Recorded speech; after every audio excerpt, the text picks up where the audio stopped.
દર્શક મિત્રો, આપ જોઈ રહ્યા છો વાયન ન્યૂઝ। હવે જોઈએ અગત્યના સમાચાર।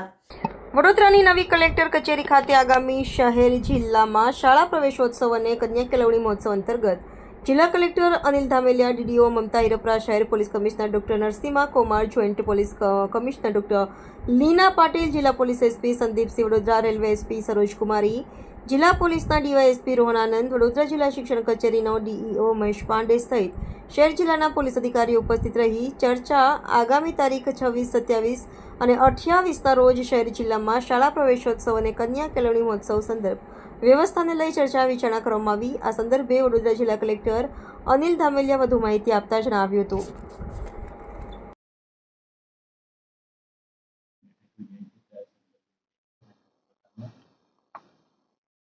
કન્યા કેળવણી અને શાળા પ્રવેશોત્સવ માટે 2002થી સતત આપણે આ પ્રકારની કવાયત કરીએ છીએ। એના સંદર્ભે જ આજે બેઠક યોજવામાં આવેલી હતી। આ વર્ષનો કન્યા કેળવણી મહોત્સવ અને શાળા પ્રવેશોત્સવ છે એમની અંદર પણ દર વર્ષની જેમ અધિકારીઓ મોટી સંખ્યામાં ભાગીદાર થશે। વડોદરા જિલ્લાની અંદર 139 રૂટની અંદર 1200થી વધારે શાળામાં આંગણવાડી કેન્દ્ર, બાલવાટિકા, ધોરણ 1, 9, 11 અને આગળના તબક્કે જે શાળાઓમાં પ્રવેશ લેવાના છે એ બાળકો લગભગ 51,000થી વધારે બાળકો આપણા જિલ્લામાં પ્રવેશ પામવાના છે। આના માટે આપણે વિશેષ જે વ્યવસ્થાઓ કરવાની છે, રૂટનું આયોજન, એ તમામ વ્યવસ્થાઓ કરવામાં આવેલી છે। આ વર્ષે જે શાળા પ્રવેશોત્સવના અગત્યના મુદ્દાઓ છે એમની અંદર આપણે વિશેષ ફોકસ માધ્યમિક શાળામાં નામાંકન વધે એ દિશાનો પ્રયત્ન કરવાનો છે। પ્રાથમિક શાળાની અંદર નામાંકન ખૂબ સારી રીતે થઈ રહ્યું છે અને પ્રાથમિક અને ઉચ્ચતર પ્રાથમિકની અંદર સામાન્ય રીતે બાળકોનું રિટેન્શન પણ સારું છે, પણ માધ્યમિક અને ઉચ્ચતર માધ્યમિકની અંદર પણ નામાંકન અને રિટેન્શન વધારે સારી રીતે થાય એ દિશાનો પ્રયત્ન આપણે કરવાના છે।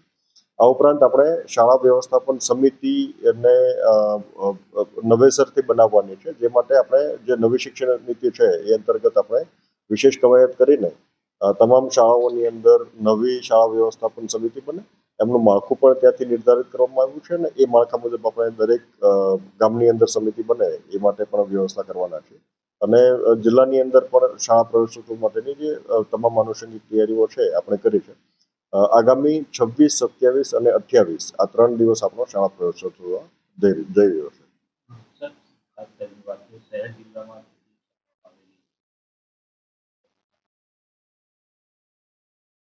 આપણે આ વખતે વિશેષ કરીને માધ્યમિક શાળાઓ ઉપર ફોકસ કરીએ છીએ અને ઉચ્ચતર માધ્યમિક શાળાઓને પણ આવરી લઈએ છીએ।